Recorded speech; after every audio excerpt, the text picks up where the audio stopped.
House property. देखो, capital gain is a very easy topic, 10 marks का question आता है। मैंने क्या बताया था कैपिटल गेन के बारे में, सुन लो एक बार। हाथ उठाओ ना कौन कौन नहीं आया था, ताकि वो लोग अच्छा से देख लो। 1 2 3 4 5 6, बाप रे। जो आया था तब वो लोग समझा देगा कि कैपिटल गेन में क्या था।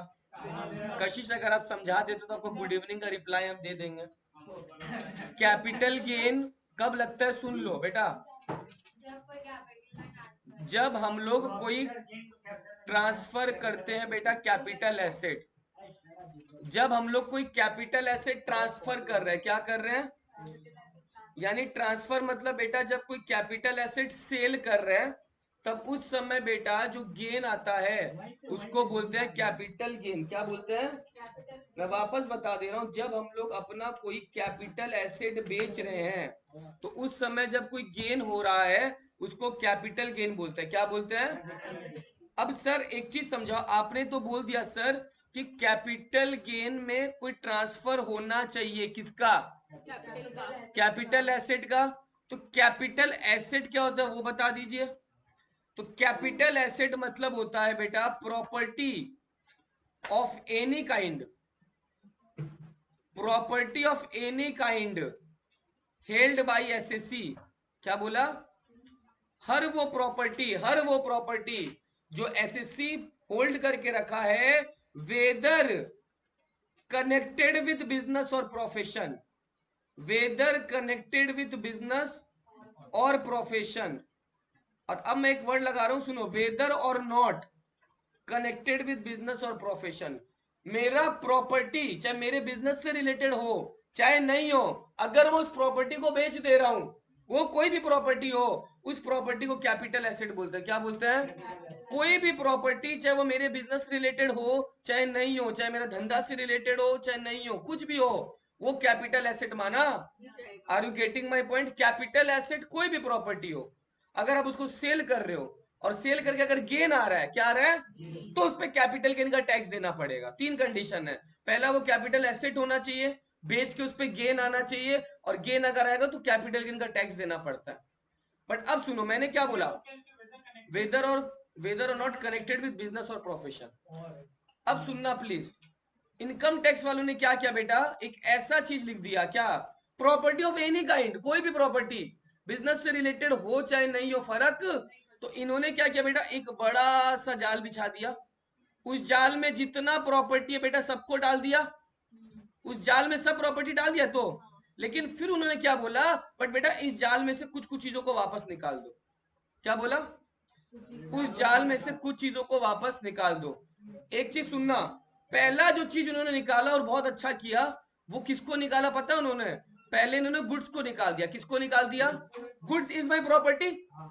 गुड्स को बेच के पैसा भी कमाते हैं, लेकिन बेटा गुड्स को बेच के अगर आप पैसा कमाते हो तो बिजनेस इनकम है ना, तो उसका टैक्स बिजनेस हेड में जाएगा, कैपिटल गेन हेड में। मेरा टैक्स का फर्स्ट क्लास हुआ था, उसमें मैंने 5 हेड बताए थे तुम लोग को। Income from house property, salary, capital gain, profit and gains from business और प्रोफेशन एंड अदर सोर्स। तो बेटा कैपिटल गेन एक अलग हेड है, और पीजीबीपी यानी बिजनेस और प्रोफेशन एक अलग हेड है। अगर आप गुड्स बेच रहे हो वो इस हेड में टैक्स होगा, ना कि इस हेड में। हाँ,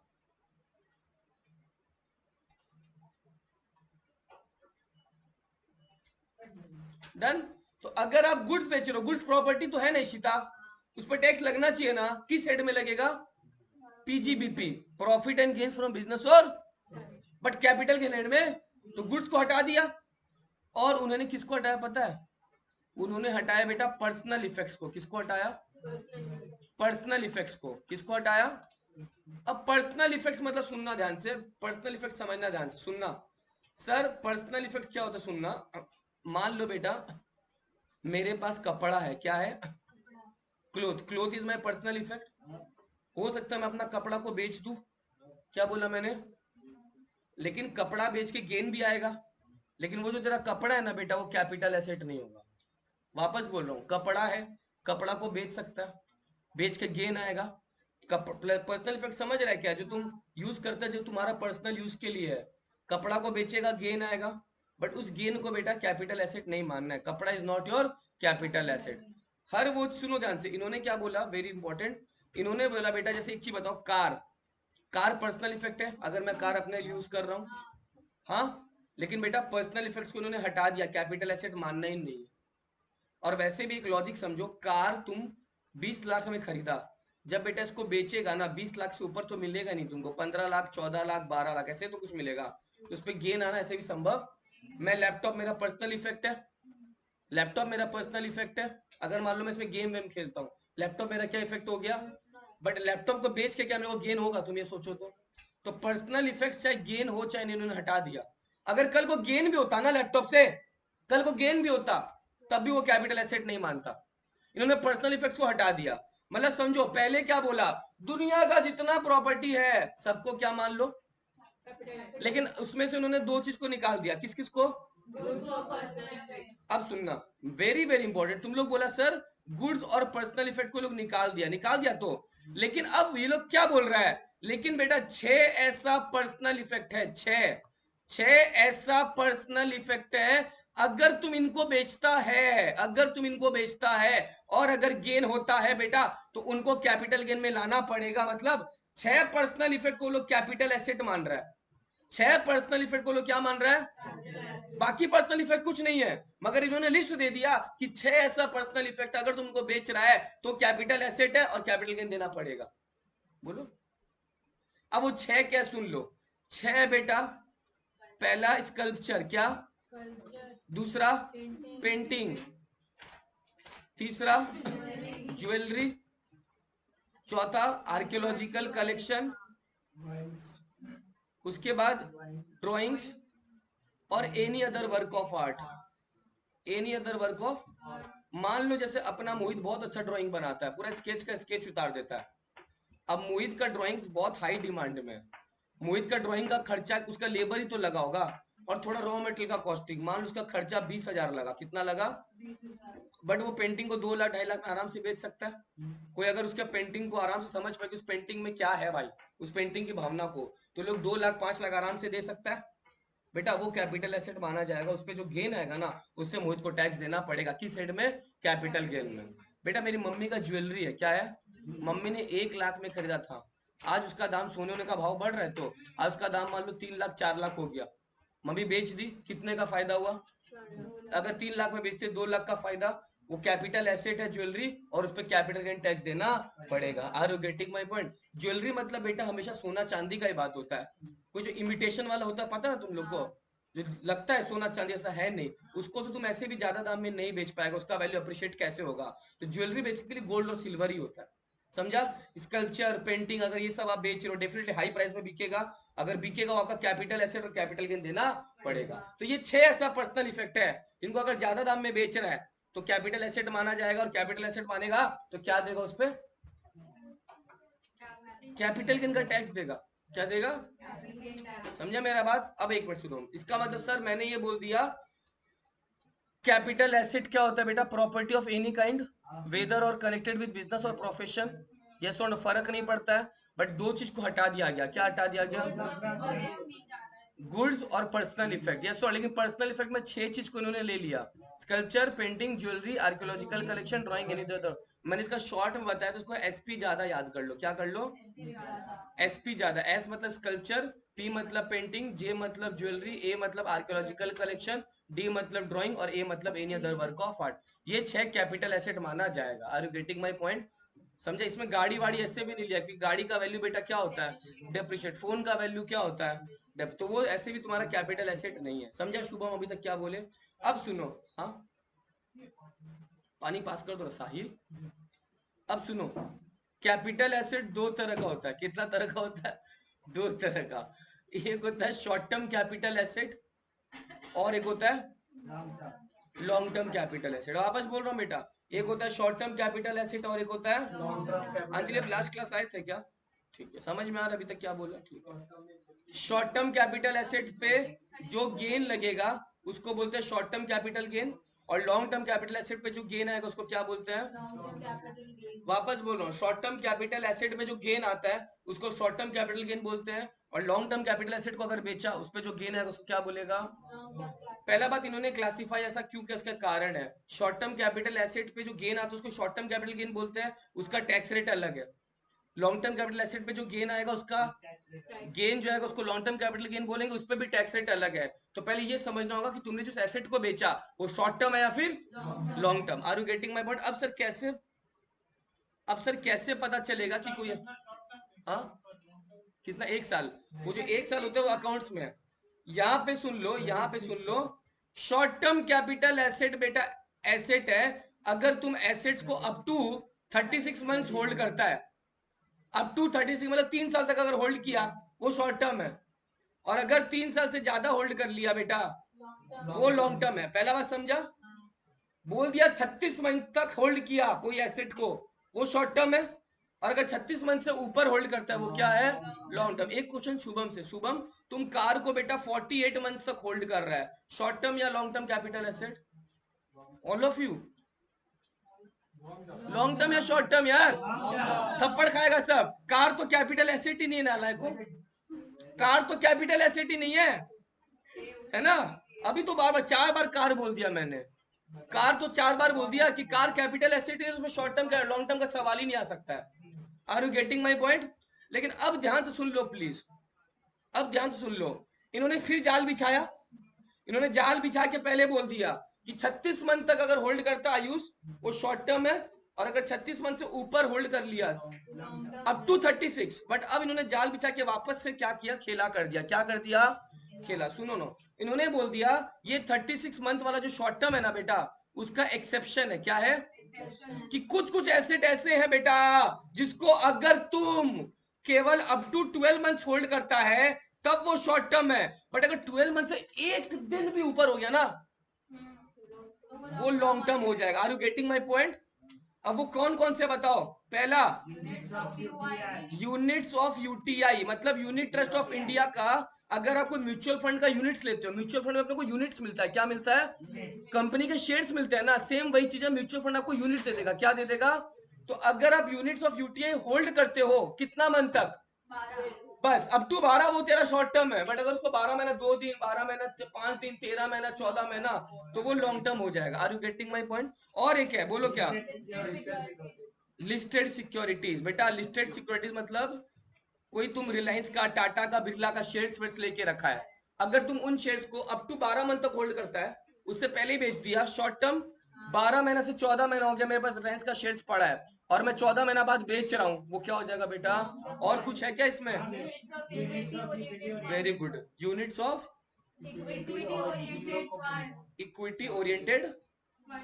बेटा सेम चीज है, म्यूचुअल फंड का 2 यूनिट होता है, एक होता है इक्विटी ओरिएंटेड, एक होता है। अगर आप म्यूचुअल फंड का इक्विटी ओरिएंटेड फंड खरीद के बेच रहे हो, अगर 12 महीने के अंदर अंदर कर दिया तब तो वो, लेकिन 12 मंथ से ज्यादा यूनिट्स रखा म्यूचुअल फंड का इक्विटी वाले का तो वो लॉन्ग टर्म हो जाएगा। Are you getting my point? और कुछ मैं यहीं पे लिख दे रहा हूँ, स्लैश देके ZCB। गवर्नमेंट के जीरो कूपन बॉन्ड्स होते हैं, किसके? अगर आप गवर्नमेंट के बॉन्ड्स ले रहे हो, जीरो कूपन बॉन्ड्स होना चाहिए। वो कौन सा होना चाहिए? इनको एक नाम से और बोला था ना, क्या होता है? Deep discount bonds. तो गवर्नमेंट का जीरो कूपन बॉन्ड्स होता है अगर आप, वो बहुत प्रॉफिटेबल होता है, लोग पैसा लगाता है। हाँ, zero coupon bond, deep discount bond. Tension मत लो, इस सब पे सवाल आता ही नहीं यार, जिस पे सवाल आएगा हम बताएगा। बट ये जानना जरूरी है खाली कि शॉर्ट टर्म और लॉन्ग टर्म, ये सब नहीं बोलेगा कि जीरो कूपन बॉन्ड कब शॉर्ट टर्म माना जाए कब नहीं। सवाल कैसा कब दिखाएगा?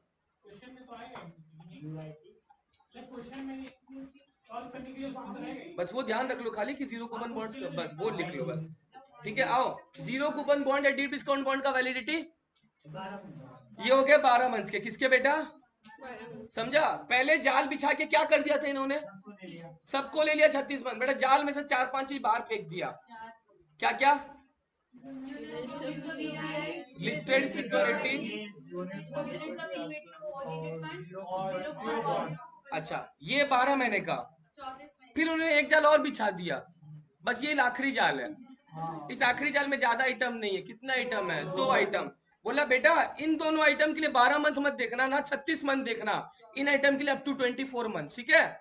इन आइटम के लिए अप टू, बेटा क्या है पता है? वो पहला अनलिस्टेड सिक्योरिटीज, लिस्टेड के लिए 12 मंथ, अनलिस्टेड के लिए जैसे मान लो एग्जाम में अगर mister Akash sold the shares of फलाना ढिंकाना एंड अनलिस्टेड, तो उसके लिए कितना क्राइटेरिया बेटा? 2 साल। कितना? अगर वो 2 साल तक तुम होल्ड किया, 2 साल तक तक बस शॉर्ट टर्म, ऊपर होल्ड करके बेच रहे तो, और एक है, बोलो क्या? लैंड और बिल्डिंग, यस और नो? वही दोनों हो गया ना, ठीक है। और बोथ भी लिख सकता है, लॉ के लैंग्वेज और बोथ रहता है, बट स्टिल तेरा जमीन है, तेरा जमीन को तुम 2 साल के बाद बेच रहे हैं ना, वो लॉन्ग टर्म आ जाएगा, 36 मंथ नहीं देखेगा तब। Are you getting my point? Building को भी अगर 2 साल तक होल्ड किया, ठीक है, 2 साल के ऊपर बेच रहा है बिल्डिंग को, तो क्या हो जाएगा? ये वाला ध्यान रखने का बेटा, लैंड बिल्डिंग का प्लीज ये ध्यान रखना कि एग्जाम में जाते तो गेन निकालने का बोलेगा ना, लैंड का क्वेश्चन देगा, बिल्डिंग का देगा, ये सब का देगा, ठीक है। इनका 4-5 चीज फिक्स उसी पे देता है वो लोग। जैसे मैं एक क्वेश्चन पूछ लेता हूँ, मान लो कौन लास्ट क्लास नहीं आया था? शुभम नहीं आया था क्या? शुभम, शुभम मैंने लास्ट क्लास जो पूछा था वो लोग मत बताना। शुभम ज्वेलरी के लिए कितना साल देखेगा या कितना महीना देखेगा? शुभम, आयुष अभी पढ़ा है, ज्वेलरी के लिए कितना महीना शॉर्ट टर्म है? 30? कशिश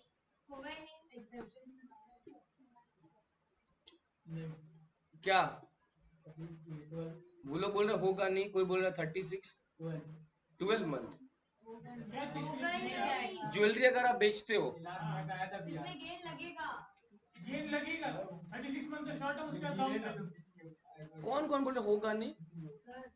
होगा नहीं? अरे ऑब्वियसली होगा। पहला बात, पर्सनल इफेक्ट्स में तो ज्वेलरी आ गया था ना, तो लगेगा। आप बोले होगा नहीं, मतलब लगेगा, लगेगा ना। और महीना कितना? बोला ही नहीं है, क्या बोल दिया? आप कहाँ बोले कितना? अरे आप कितना मंथ का एक रेट बताएंगे एप्लीकेबल? अरे वो तुम लोग बताए ना ज्वेलरी को कितना तक होल्ड करूं। हाँ वही तो पूछ रहा है कितना। नहीं समझा। अगर मेरा सवाल है मोहित, हाँ मैंने बोला 12 मंथ के लिए 4-5 नाम बता दिया, हाँ 24 मंथ के लिए 2 नाम बता दिया, हाँ। अब बाकी में तो आया नहीं। जनरल रूल क्या होता है? तो तुम ऐसा बोलो सर, अगर मैं ज्वेलरी को 36 मंथ के अंदर अंदर बेच दूं तो शॉर्ट टर्म है, 36 मंथ से अगर ऊपर बेच दूं तो लॉन्ग टर्म। यही पूछना है मेरा, समझा मेरा? तुम तो सही है शुभ, हमको पता है, ठीक है। चलो नेहा सही बोली। नेहा एक, चलो बता दो बिल्डिंग के लिए क्या करोगे नेहा? सुनो नेहा, बिल्डिंग के लिए कितना महीना देख लोगे नेहा? क्या 24 मंथ के अंदर बेच दिया तो? और 24 मंथ में बेच दिया तो? 24 मंथ में बेच दिया, मई में बेच दिया तो, और 24 मंथ के बाद में बेचा तो long term. Are you getting my point? अब सुनो, अब सुनो, शॉर्ट टर्म कैपिटल गेन तुम लोग समझ गया किस किस पे आएगा बेटा? शॉर्ट टर्म कैपिटल गेन एक छोटा सा प्यारा सा फॉर्मेट है, कोई बच्चा जो हाल फिलहाल में पैदा वो भी कर देगा। सुनो, इसका फॉर्मेट क्या होता है, सुन लो। इसका फॉर्मेट होता है, प्राची आप यू आर राइटिंग नथिंग। लिखना, आप ही तो बोले थे कि इन सबका कुछ मिलेगा। क्या मिलेगा? इसका रनिंग नोट्स का क्या मिलेगा आपको? आप ही तो अभी किसी को सब बोले लिख रहा है, थे जो एब्सेंट है सब लिखा है। नहीं साहिल तुम नहीं देगा उसको, अरे तुम क्यों देगा? मेहनत तुम्हारा उसको देगा। अभी को लिखा था तो आप बोले लिखो मत, तो फिर इसका तो नोट्स मिलेगा ही। एक बार भी ऐसा नहीं बोला। आकाश बोला डीप डिस्काउंट बॉन्ड, उसका ना मना कि तुमको डीप डिस्काउंट बॉन्ड का, बाकी तो सब लिख ही रहा होगा, 12 महीना 24 महीना, तब फिर तुमको पता है इसको लिखना था। फुल वैल्यू ऑफ कंसिडरेशन लिख रहा है ना शुभम? बढ़िया। सुनो, सब लिख रहा है, लास्ट बेंच में बैठा फिर भी लिख रहा है। वो नहीं लिखे समझ में आता है लास्ट बेंचर है बैक बेंचर है, आप तो फर्स्ट बेंचर हो यार। सुनो फुल ठीक है, आप मत लिखो, अब तो लिखने का ज्यादा कुछ है नहीं। सुनो, full full value of consideration, मान लो बेटा मेरे को बेच के 10 पेटी मिलता है, उसको बोलते हैं कितना आपको मिल रहा है? 10 लाख मिला, मगर बेचने में बेटा मेरे को आयुष को दलाली देना पड़ा। क्या देना पड़ा? आयुष दलाल है, उसको देना पड़ा दलाली। ठीक है, तो ट्रांसफर एक्सपेंस, आयुष बोला सर हम 1 लाख लेंगे, आपका माल 10 लाख में बिकवा देंगे, मगर 1 लाख लेंगे। तो फाइनली मेरे को कितना मिला? अब मैं ये थोड़ी बोलूंगा कि मेरा सेल 10 लाख का हुआ है, मेरा जेब से 1 लाख चला भी तो गया। तो ये जो 9 लाख आया ना बेटा, अपने फुल वैल्यू ऑफ कंसिडरेशन में बेटा ट्रांसफर एक्सपेंस माइनस किया। ट्रांसफर एक्सपेंस मतलब हो गया कोई कमीशन, कोई ब्रोकरेज, ठीक है, उसको बोलते हैं ट्रांसफर एक्सपेंस। क्या बोलते हैं? तो अब ये नहीं बोलोगे 10 लाख, आप बोलोगे 9 लाख क्या है। हाँ, बट आपको दिखाना पड़ेगा 9 लाख कैसे आया। आया? अच्छा, अब ये जो 9 लाख आया ना, इसको बोलेंगे बेटा नेट वैल्यू ऑफ कंसिडरेशन, या खाली नेट कंसिडरेशन भी चल जाएगा, ठीक है। नेट वैल्यू ऑफ कंसिडरेशन या नेट कंसिडरेशन, ठीक है। अब सुनो, ये तो मेरा बेचने का काम है ना।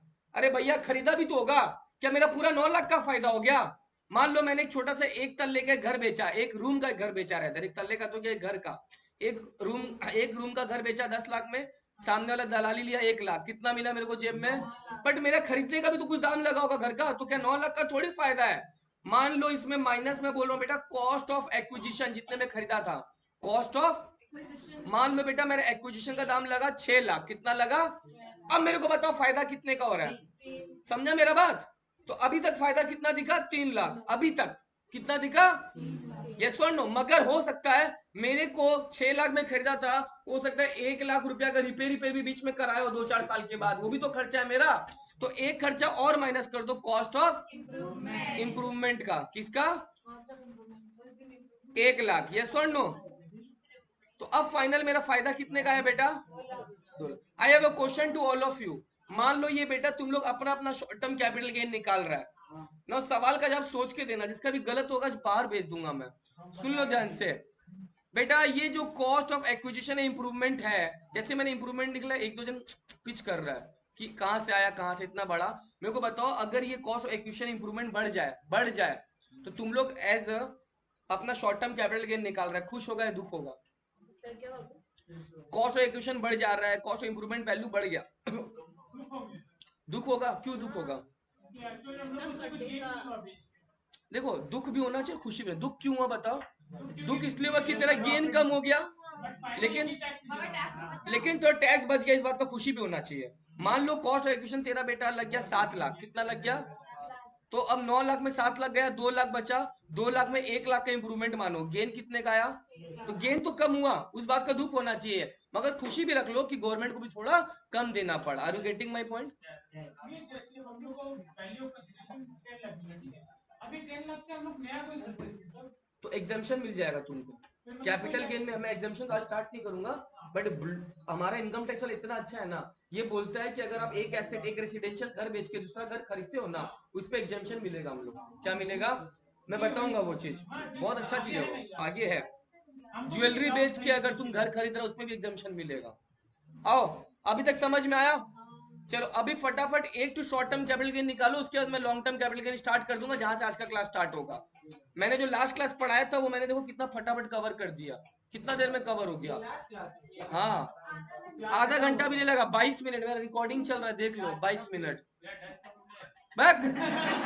फिर कल आएगा बोलेगा सर एक बार रिवीजन करा दीजिए, फिर बोलेगा डन फॉर टुडे। सेमेस्टर तक खाली वही बोलेगा। लास्ट क्लास में रिकॉर्डिंग हुआ, मेरा आवाज नहीं आ रहा था ना। हाँ, वरना सर इतना मेहनत क्यों करते?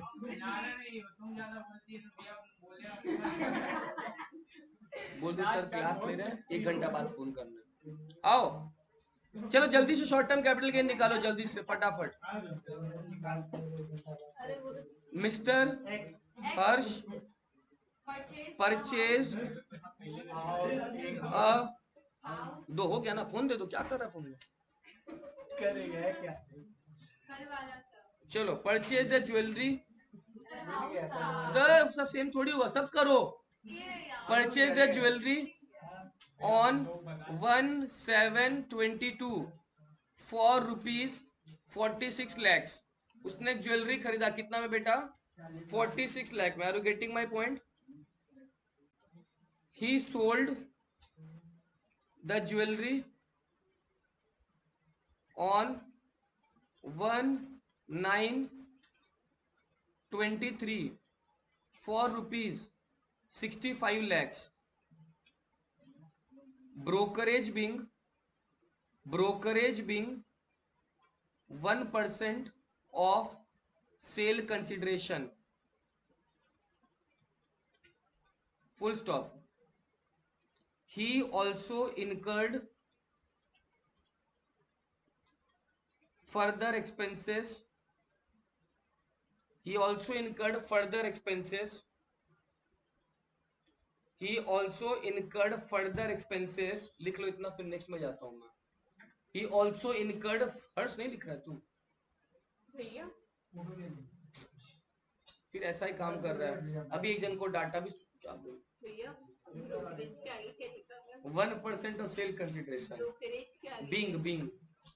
हो गया भैया। He also incurred further expenses on jewelry on he also incurred further expenses on jewelry on 1/11/22 amounting to 2 lakhs. Find his capital gain. 16,35,000। ये कैलकुलेटर में क्या कॉपी में क्वेश्चन नहीं लिखा क्वेश्चन है। लिखो पहले, अभी भैया कैसे तुम लोग का होश खुलेगा मुझे समझ में नहीं आ एक बार रहा। बैक कीजिए जरा। हाँ क्वेश्चन लिखेंगे। ये लोग लिख ले एक मिनट, अरे एक बार कीजिए ना, हम क्लिक करके तो भेज देना। फॉर्मेट के साथ चाहिए, फॉर्मेट के साथ चाहिए आंसर मेरे को, कैलकुलेटर में नहीं चाहिए। ठीक है भैया। फटाफट करो भैया नेक्स्ट पेज। भैया फर्स्ट पेज आएगा। ग्रुप में भेज रहा है। खाली आगे पीछे करवा रही है, नहीं कि वही तो काम होगा भैया। फोटो तभी तो लिखेंगे। मैं काम करवाते हैं, रुक जाओ। अच्छा इसका काम कल हो चुका है। आज का कोई ज्यादा कुछ लग रहा है मेरे को। तुम लोग करो, मैं 1 मिनट में पॉज करके एक जन को फाइल भेजना है खाली, वो file. Now we are moving towards long term capital gain, heading दो लॉन्ग टर्म कैपिटल गेन। तुम लोग इतना कोऑपरेटिव है ना, क्या बोले, अगर हम 15 मिनट भी और लेट करते ना तुम लोग को मौजी है। ये इसी जाएगा। Long term capital gain, short term समझ गया, शॉर्ट टर्म एग्जाम में आता है क्या, जब इतना इजी तो नहीं ना आ सकता है, ठीक है ना। तो समझ तो कर रहा है वो लोग। लॉन्ग टर्म कैपिटल गेन क्या पता आ जाए कभी। चलो लॉन्ग टर्म कैपिटल गेन कैसे निकालते सुनो, फॉर्मेट 2 कॉलम बना लो, पर्टिकुलर्स और अमाउंट का, यही आएगा। अब ध्यान से सुन लो, अब सीरियस हो जाओ, अभी जो करा रहे छप के एकदम एग्जाम में आ जाएगा क्वेश्चन। पर्टिकुलर्स अमाउंट, एफवीओसी मतलब समझ गया क्या होता है। फुल वैल्यू ऑफ कंसिडरेशन, इसमें से माइनस क्या करेगा, ट्रांसफर ऑफ एक्सपेंस। अभी तक कोई बदलाव है नहीं, नहीं है ना, इसको क्या बोल देगा, नेट वैल्यू ऑफ कंसिडरेशन। ठीक है। अब सुन लो, इसमें माइनस करता था क्या, कॉस्ट ऑफ एक्विजिशन। करता था, मत लिखना, रुक जाओ, यहां तक एनवीओसी तक लिख लेना, करता था। कॉस्ट और एक माइनस करता था क्या, ऑफ सीओआई। मैंने बोला लिखना मत, खाली एनवीओसी तक लिखोगे, फिर बोलेगा सर आप पहले क्यों नहीं बोले। ये दोनों माइनस करता था तो क्या आ जाता था, क्या आ जाता था, क्या आ जाता था, शॉर्ट टर्म कैपिटल। लेकिन मैंने दोनों के आगे एक वर्ड लगा दिया, ये दोनों वर्ड लगा दिया मैंने, index cost of acquisition, index cost of improvement. अब ये तुम्हारे लाइफ में नया वर्ड आया है, ये तुम्हारे लाइफ में नया वर्ड आया है, ठीक है। अब लिख लो फटाफट, फॉर्मेट छापो ना कशिश, जल्दी छापो। इंडेक्सेशन चार्ट तुम लोग को मैं यहां से देता हूँ।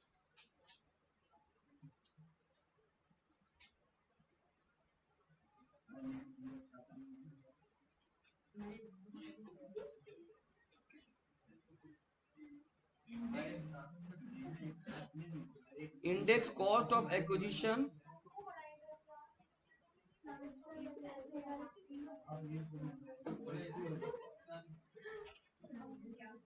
देखो तुम्हारे ग्रुप में मैंने एक चार्ट भेजा है, तुम्हारे ग्रुप में मैंने एक इंडेक्सेशन का चार्ट भेजा, मिला क्या। अब ये चार्ट कैसे काम आएगा समझ लेना, ग्रुप में भेज दिया, आया, भेज दिया ना। अब सुन लो ध्यान से, चार्ट कैसे काम आएगा, सुन लो ध्यान से कैसे काम आएगा। पहले एक एग्जांपल मैं खुद दिखा रहा हूं, अच्छा से देख लो। मान लो एक मिस्टर सुमित करके, कौन है बेटा, उन्होंने बेटा एक परचेज किया बिल्डिंग, कब परचेज किया था? 1/7/2017 को, ठीक है। मैंने बोला लिखने का जरूरत नहीं, समझ लो पहले क्या कर रहा हूँ। उस बिल्डिंग को सेल किया उन्होंने, परचेज किया था बेटा 30 लाख में, कितना में? 30 लाख। सेल कर रहे हैं वो बिल्डिंग को कितना में? 74 लाख में। कब सेल कर रहे हैं? 1/9/2022 को, ठीक है। ब्रोकरेज तो लगभग करेगा, ब्रोकरेज लगेगा 1%, कितना परसेंट? 1%। अच्छा, उन्होंने बेटा बिल्डिंग पे कुछ इम्प्रूवमेंट कराया था, क्या कराया था? इम्प्रूवमेंट कराया था। इम्प्रूवमेंट कब कराया था बेटा? इम्प्रूवमेंट कराया था 1/9/19 को। कितना रुपया लगा बेटा इम्प्रूवमेंट का? मान लो इम्प्रूवमेंट का लगा बेटा 6 लाख, कितना लगा? अब तुमको बोला है कैलकुलेट कैपिटल गेन। पहले मेरा सवाल है, इस पे जो कैपिटल गेन आएगा वो शॉर्ट टर्म आएगा कि लॉन्ग टर्म आएगा? कैपिटल गेन जो आएगा वो शॉर्ट टर्म आएगा या लॉन्ग टर्म आएगा?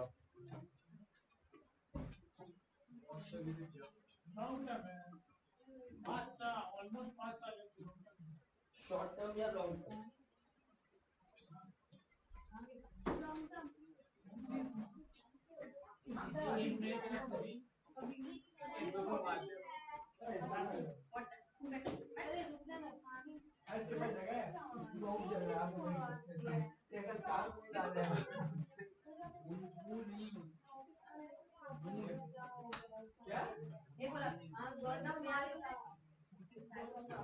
तुम अपना पे ध्यान रखो, वो देखो दिख रहा है, उसको देख। कंपटीशन है और यहाँ तो ऑलरेडी कंपटीशन है। एक सेकंड, क्या कंपटीशन है? वो कंपटीशन, बोला कंपटीशन। अरे हाँ, ये बहुत वो शुभम का बोली, तेरा नहीं बोली, शुभम का बोली पता कब से भाई गुस्सा आ गया। अरे उसके गुस्सा नहीं आ रहा, कल से वो बन गया मगर ये कंपटीशन मानता नहीं है। क्या बन गया? क्या क्या बाबू कैसे तो मुझे नहीं बोले। दिमाग को और आगे करते ठीक है। अरे नाम का ये जी नहीं है।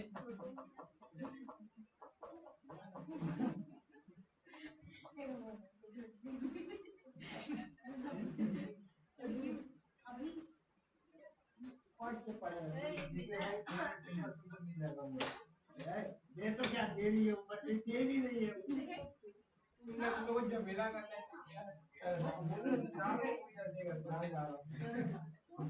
जाने भी नहीं।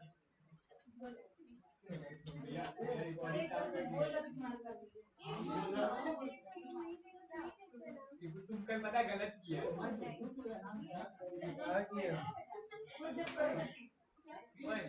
गलत किया, खुद चला गया, देखा हम लोग को भी जाना पड़ा वहां से।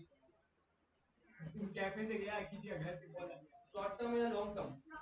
हाँ तो लेट हो रहा तो आएगा नहीं। शॉर्ट टर्म है लॉन्ग टर्म? क्या बोला? Long term. श्योर? हाँ, क्यों? 5 साल बिल्डिंग के लिए क्राइटेरिया क्या होता है? 24 months। तो बहुत ज्यादा है। हाँ। अब देखो उसको कैसे कर रहा हूँ मैं, सुन लो अच्छा से, वरना बाद में तकलीफ में हो जाएगा। सबसे पहले मैंने बोला बेटा पर्टिकुलर कॉलम बनाएगा, अमाउंट का कॉलम बनाएगा। फुल वैल्यू ऑफ कंसिडरेशन में कोई चेंज है? जो मैंने 2 जगह ब्लैक में डाला वही तो चेंज है ना, वही तो सीखना है। फुल वैल्यू ऑफ कंसिडरेशन, एक मिनट खुशी, फुल वैल्यू ऑफ कंसिडरेशन सही है क्या? कितना जीरो लगाऊं साहिल 74 लाख में?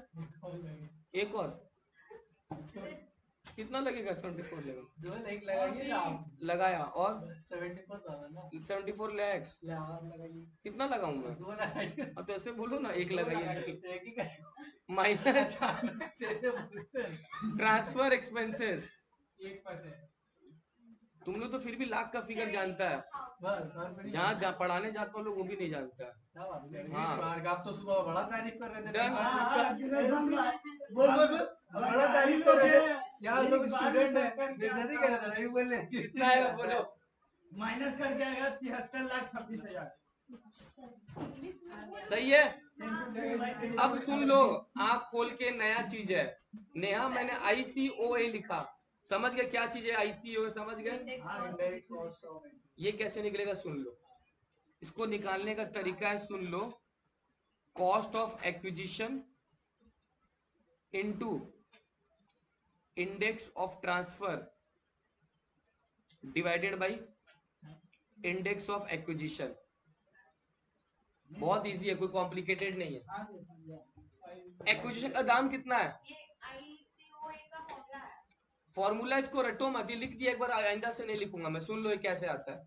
हर बार एग्जाम में भी तुमको नहीं लिखना ये चीज, खाली निकालने का तरीका है। एक्विजिशन का दाम देखो कितना, एक्विजिशन कितना में किया था वो, एक्विजिशन में परचेज कितना में किया था? 30 लाख में। तो सबसे पहले मैंने यहाँ पे लिखा बेटा 30 लाख लिखा, इनटू अब ट्रांसफर किस साल में हो रहा है पहले ये चेक करो। ट्रांसफर मतलब सेल किस साल में हो रहा है? 1/9/22। ऐसा मत बोलो, बोलो 22-23। क्या बोलेगा? 22-23। तो अपना फोटो में बेटा फिनेंशियल ईयर 22-23 चेक करो, असेसमेंट नहीं, फिनेंशियल ईयर 22-23 चेक करो, 22-23 चेक करो। उसका इंडेक्स कितना दिया हुआ पहला कॉलम में? फिनेंशियल ईयर 22-23 कितना है?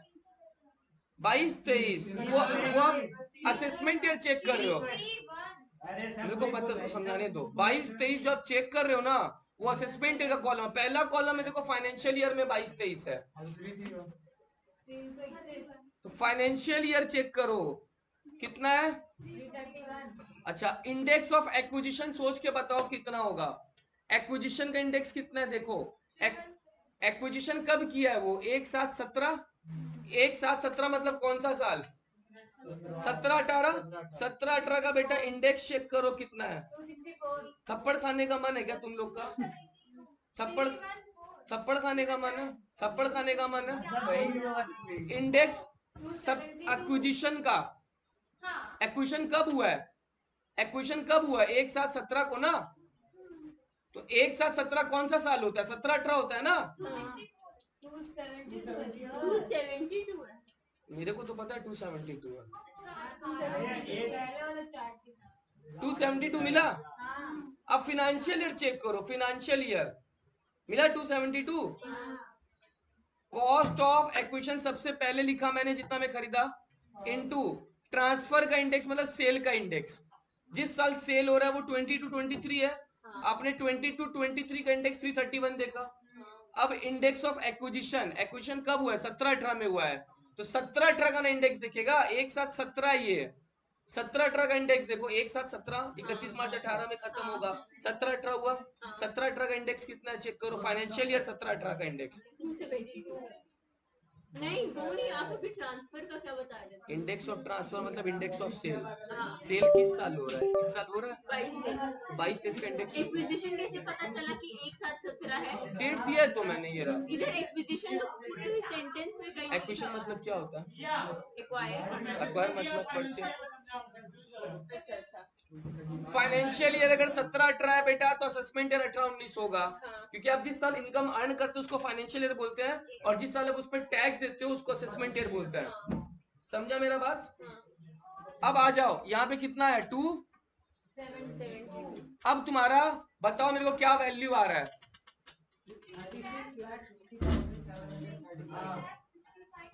3 लाख तो हो नहीं सकता अंजलि, 30 लाख से ज्यादा नहीं होगा। हम बता रहे 37 लाख मेरे पास चार आंसर अलग अलग आ रहा है। 3,76,136 ज्यादा कंफर्टेबल है। एक कैलकुलेशन नहीं कर पा रहे तुम लोग। 37 लाख छोड़ दो किसी आंसर में भी छोड़ दो। वापस समझा रहा हूँ, 1 मिनट रुक जाओ। सबसे पहले 30 लाख लिखा, उसको बेटा 331 डिवाइडेड बाई 272। 365,073 यही तो 37 36 लाख 3761 कहाँ से 371 आ रहा है? फिर से करो। 36 लाख 50,000 है जो ना। 37 बोल रहे हैं वो लोग एक बार फिर से कर लो। सर में कैलकुलेटर है। मेरा भी कैलकुलेटर ही है। हाँ तो मेरा फोन वाला ये रहा। फोन वाले में ये आ रहा है आंसर। नहीं भाई अब सुनो मैं वापस समझा रहा हूँ प्लीज, अब शांति चाहिए मेरे को 5 मिनट। 5 मिनट मेरे को शांति चाहिए, वरना सच में गुस्सा आ जाएगा, क्योंकि तुम एक छोटा सा कैलकुलेशन भी तुम लोग नहीं कर पा रहे। सबसे पहले मत बोलो, बोल रहा हूँ। फुल वैल्यू ऑफ कंसिडरेशन जितना था उतना लिख दिया, उसमें से ट्रांसफर एक्सपेंस माइनस कर दिया। अब इंडेक्स कॉस्ट ऑफ एक्विजिशन का काम क्या होता है, वो आपका खर्चा बढ़ा देता है। आपने खरीदा था 30 लाख में, खरीदा था 30 लाख में, बट कहीं ना कहीं इंडेक्स कॉस्ट ज्यादा आ गया 36 लाख। पहला चीज उसका कॉस्ट बढ़ा देता है। अच्छा, कॉस्ट बढ़ा देता है मतलब हम लोग को बहुत फायदा है कि कॉस्ट अगर बढ़ गया तो गेन क्या हो जाएगा, तो इंडेक्सेशन का फायदा, लॉन्ग टर्म एसेट अगर है हमारा गेन कम हो जाता है पहला चीज। क्योंकि अगर तुम इसमें से 30 लाख माइनस करता गेन ज्यादा आता, बट अभी 30 लाख माइनस नहीं कर रहा है, अभी तुम 36 लाख माइनस कर रहा है, तो गेन तो कहीं ना कहीं कम हो जाएगा। अब ये निकालने का तरीका क्या होता है, एक्विजिशन का कॉस्ट लिखो इनटू, ऊपर में हमेशा इंडेक्स ऑफ ट्रांसफर ही रहेगा, ऊपर का फिक्स है, हमेशा क्या रहेगा, इंडेक्स ऑफ ट्रांसफर। बेटा तुमको क्वेश्चन में चार्ट नहीं दिया हो रहेगा, जब क्या क्वेश्चन पेपर आएगा ना तो वो लोग आपको बोल देगा कि भैया 17-18 का ये इंडेक्स था, 22-23 का ये इंडेक्स था, आपको कोई बड़ा चार्ट नहीं देगा, आपको जितना रिक्वायरमेंट है उतना इंडेक्सेशन दे देगा आपको। Are you getting my point, आपको उतना इंडेक्सेशन दे देगा।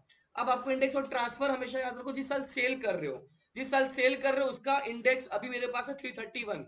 कैसे आया, किस साल सेल कर रहे हो, 1922 को, सौरभ प्लीज गेट बंद कर दो, 1922 को आप सेल कर रहे हो, क्या कर रहे हो, तो 1922 को सेल कर रहे हो, मतलब वो साल आपका 1 सितंबर 22 से 31 मार्च 23 तक चलेगा, तो 22-23 हुआ, 22-23 का इंडेक्स फाइनेंशियल ईयर का दिखा रहा है 331, तो 331 मैंने ऊपर डाल दिया, डिवाइडेड बाई मैंने लिखा इंडेक्स ऑफ एक्विजिशन, लिखा तो इंडेक्स ऑफ एक्विजिशन मतलब इंडेक्स ऑफ परचेज, परचेज को एक्वायर बोलते हैं। आपने परचेज किया एक साथ 17 में, एक साथ 17 वाला साल खत्म होगा 31 मार्च 18 में, तो 17-18 का इंडेक्स चाहिए मेरे को।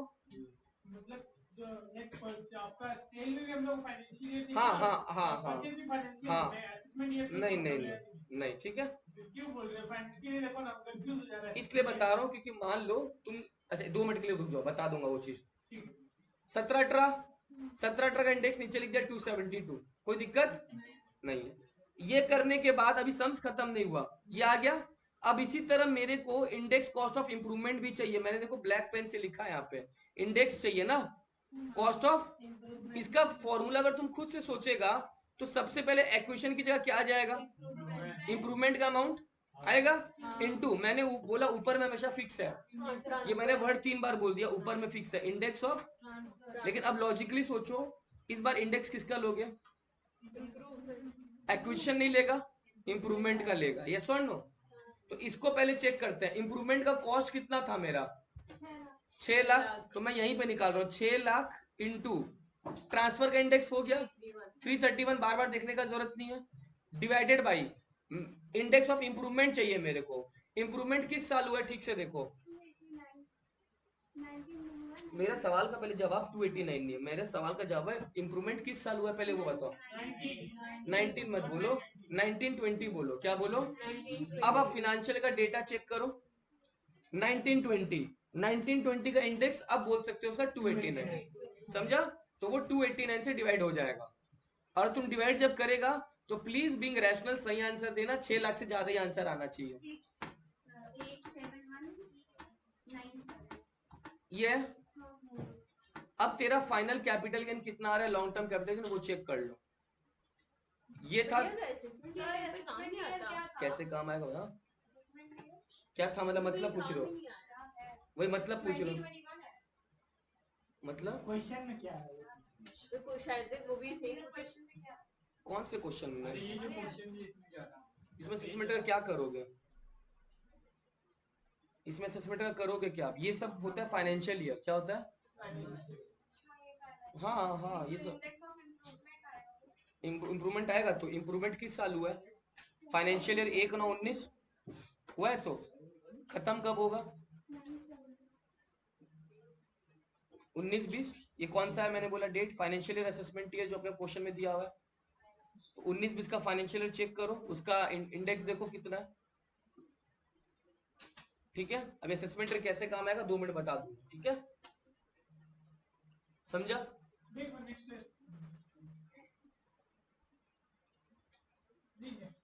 मतलब और पहले ये वाला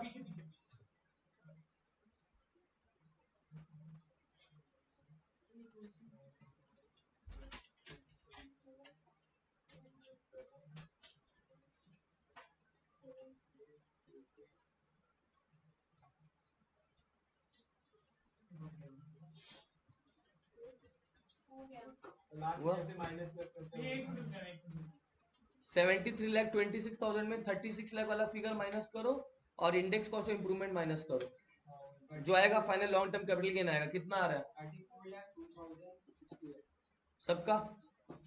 कैलकुलेटर दो। 298806 लाख और भैया एक चीज पूछना था, लाइक इसके बीच में जैसे हम लोग ये ice index cost of equation. हाँ वो माइनस करने के बाद वो बीच में भी कॉस्ट नहीं है, मतलब बीच में कुछ नहीं है, डायरेक्ट माइनस कर दीजिए।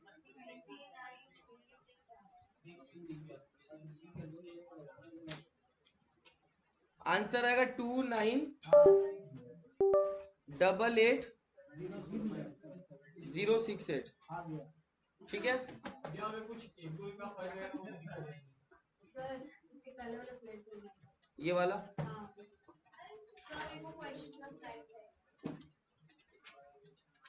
पहला पेज है, दूसरा पेज पहला दूसरा दोनों क्वेश्चन लिखने वाला डन। लो, ये वाला स्लाइड क्वेश्चन का।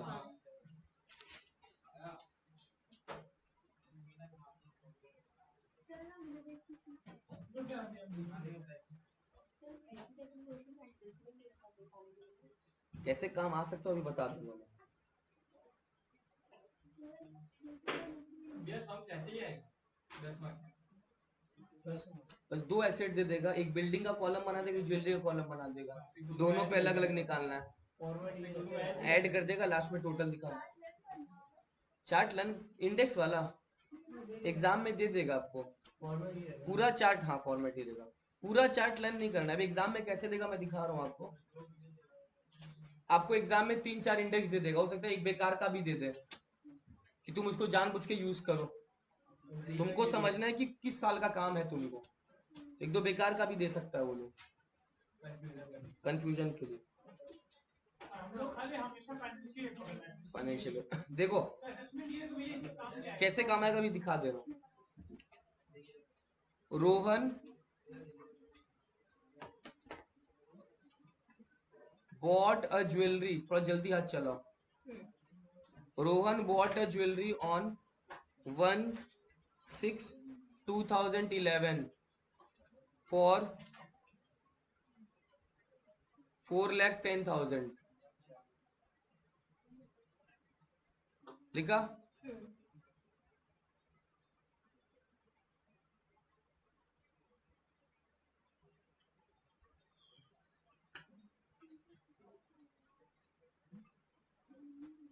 Next, he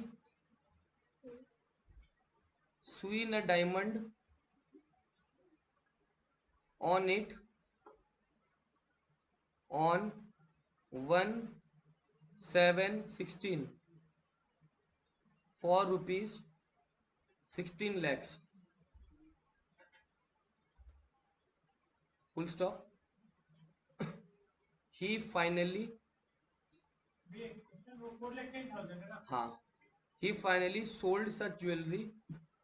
He finally sold such jewelry on 1/10/22 for rupees 63 lakhs. Find his capital gain. ये क्वेश्चन है, ये क्वेश्चन है, ठीक है। और तुमको क्वेश्चन में देखो इंडेक्स का कुछ कुछ दिया हुआ है, ठीक है, मैं दे दे रहा हूँ इंडेक्स का। अब इंडेक्स देखो, तुमने जो बोल रहे ना असेसमेंट ईयर कैसे काम आएगा, इंडेक्स में देखो तुमको कैसे दे रहा हूँ। इंडेक्स असेसमेंट ईयर तुमको 23-24 का दे रहा हूँ। किसका दे रहा हूँ? 23-24 का दिया 331। तुमको असेसमेंट ईयर मैंने 12-13 का भी इंडेक्स दे दिया, ठीक है। 12-13 का जो मैंने तुमको इंडेक्स दिया वो तुमको दे दिया मैंने 184। कितना? और तुमको एक इंडेक्स दे देता हूं मैं, तुमको मैं एक असेसमेंट ईयर 17-18 का इंडेक्स दे देता हूँ। किसका देता हूँ? 17-18 इंडेक्स मैंने तुमको 264 दिया। क्वेश्चन कॉपी कर लो, करेगा तुम लोग, मैं एक चीज तुमको समझा दूंगा पहले, ठीक है। क्वेश्चन कॉपी कर लो, एक चीज समझा दे रहा हूँ मैं तुम लोग को। समझ गया कि कैसे असेसमेंट का काम आएगा, कैसे काम आएगा? सुन लो, इस असेसमेंट का इंडेक्स को ना तुम लोग बेटा तब्दील कर लो प्रीवियस ईयर यानी फाइनेंशियल ईयर में। किसमें तब्दील कर लो? तो इस असेसमेंट ईयर को ना मंथ से हटा के प्रीवियस ईयर कर लो पहले, और ये 23-24 को बेटा एक साल पीछे कर लो। क्या हो गया? अब तुम्हारे लिए करने में आसानी हो जाएगा। इस 12-13 को क्या कर लो बेटा? 11-12 कर लो। इस 17-18 को क्या कर लो? अब तुमको आसानी से पता चल जाएगा। अब कर पाएगा? एक बार ट्राई करेगा सब। ये इसमें ब्रोकरेज कुछ नहीं है। ब्रोकरेज कुछ नहीं लगा है, ठीक है ना, इसमें ब्रोकरेज कुछ नहीं लगा। ट्राई करो एक बार साहिल।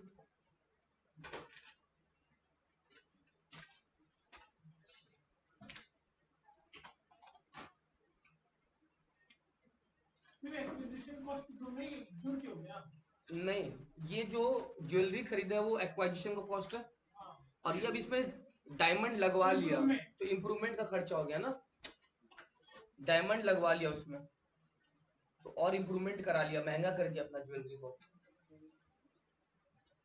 कोई जरूरी नहीं हमेशा इम्प्रूवमेंट वर्ड हो। हाँ, कोई जरूरी नहीं है। जब घर का क्वेश्चन देगा तो बोलेगा 1 तल्ला का घर था, 2 तल्ला कंस्ट्रक्ट कराया, समझ जाओ इम्प्रूवमेंट का खर्चा है। हाँ, ये तो लास्ट में करवाया था क्या सब?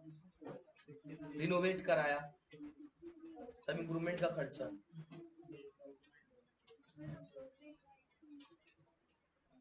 ज्वेलरी में जनरली ब्रोकरेज लगना भी नहीं चाहिए, लग रहा है तो ठीक है, क्वेश्चन दे दिया तो ठीक है, ऐसे भी तो लगता है। अगर दे दिया तो ठीक है। बिल्डिंग में तो फिक्स है, उसमें फिक्स है। ये पॉइंट में आया तो क्या करें? अगर पॉइंट के बाद 5 है हाँ, तो एक रुपया बढ़ा देना खाली, पॉइंट में 5 पे तो वही वाला फिगर पॉइंट के पहले तक लिख लो।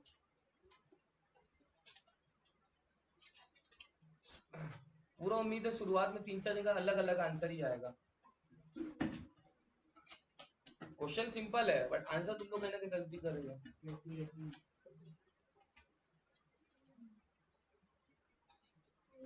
किसी का हुआ है तो बोलना।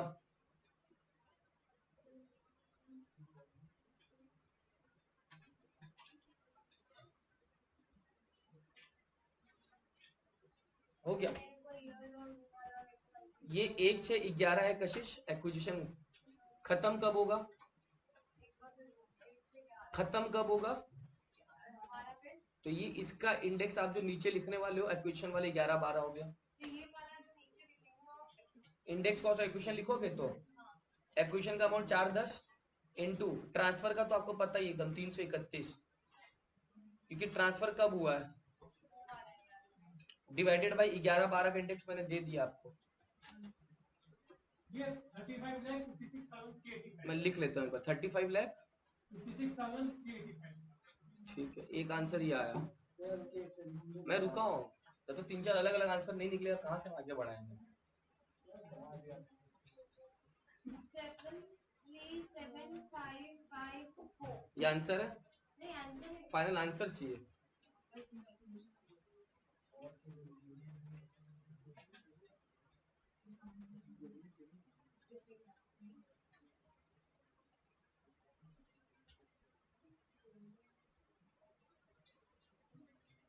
क्या आंसर है? सेम आंसर है, बस लास्ट में 86। वो कोई फर्क नहीं पड़ता 1 रुपया में। क्या आंसर है मोहित?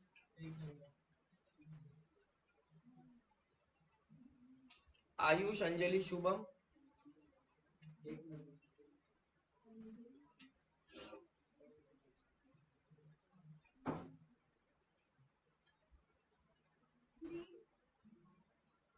थ्री 5 5 6 3 8 3 5 ये आपका आंसर भी है।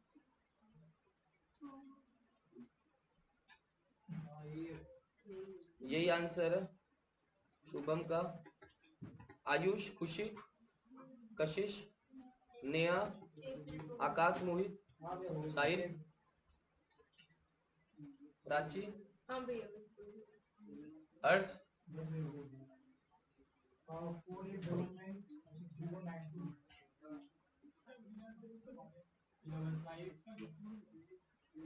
हाँ ठीक है। फुल वैल्यू ऑफ कंसिडरेशन कितना था? 3 फुल वैल्यू 63 लाख। सेम है, मैं 6 आ रहा। हाँ मेरा भी 63 63 लैक्स। हाँ कोई ब्रोकरेज है ही नहीं, लेकिन जब ब्रोकरेज नहीं होता सुन लो, आप फॉर्मेट में ऐसा करोगे, ठीक है। पहला चीज ये हमेशा मेंटेन करोगे अपना आदत, ठीक है। फॉर्मेट में ऐसा करना पड़ेगा। अच्छा, index cost of acquisition, acquire कितना में किया था?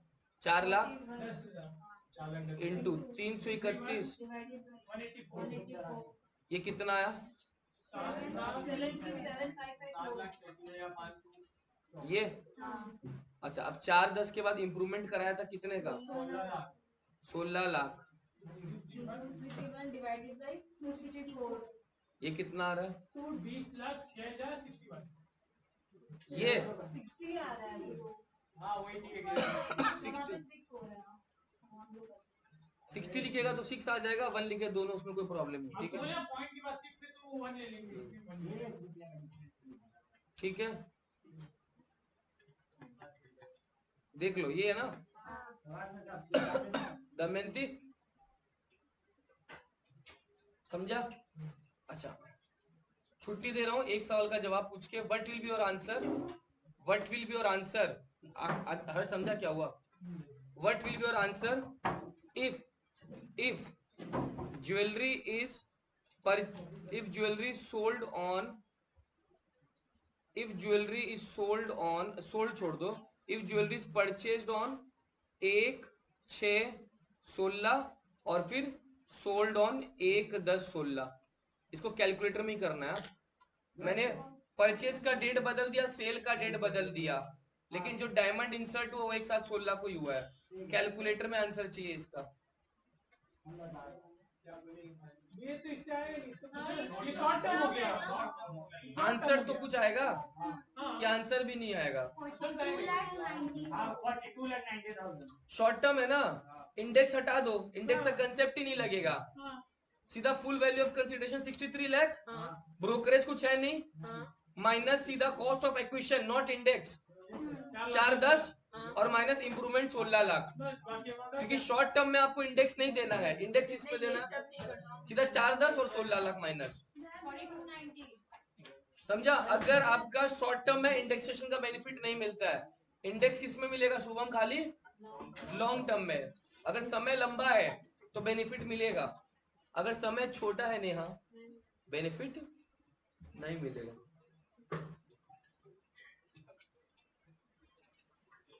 समझा?